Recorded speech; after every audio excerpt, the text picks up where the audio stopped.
సంబంధించి సార్ మీకు ప్రతిపక్ష హోదా అంశానికి సంబంధించి పవన్ కళ్యాణ్ గారు ఒక కామెంట్ చేశారు. వైఎస్ఆర్ కాంగ్రెస్ పార్టీకి వచ్చినటువంటి ఓట్ల శాతాన్ని, సీట్ల శాతాన్ని బట్టి చూస్తే జర్మనీలో అయితేనే వస్తది. ఇక్కడ రాదు. ఇక్కడ ఈ 5 ఏళ్ళు రావడం కష్టం అని ఒక విమర్శ చేశారు సార్. ఆ మనిషి కార్పొరేటర్కి ఎక్కువ, ఎమ్మెల్యేకి తక్కువ. జీవితకాలంలో ఇప్పుడు ఎమ్మెల్యే ఒకసారి అయినాడయ్యా. మహిళలందరికీ ఉచిత బస్సు, ఇది చాలా చిన్న హామీ వాస్తవం చెప్పాలంటే.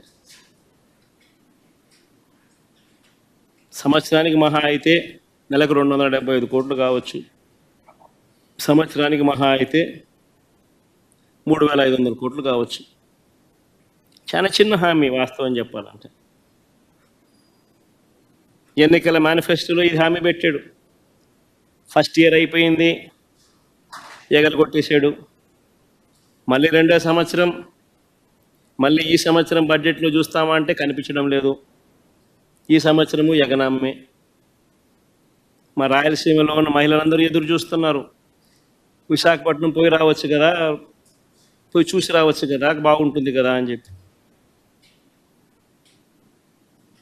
కర్నూలు, విజయనగరము, శ్రీకాకుళము, ప్రకాశము, అనంతపురం, నెల్లూరు, వీళ్ళంతా మహిళలు ఎదురు చూస్తున్నారు. విజయవాడ, గుంటూరుకు పొద్దున పోయి సాయంత్రం రావచ్చు కదా, చూసి రావచ్చు కదా, అమరావతి కడుతున్నాడు కదా, ఎలా ఉందో చూసి రావచ్చు కదా అని చెప్పి.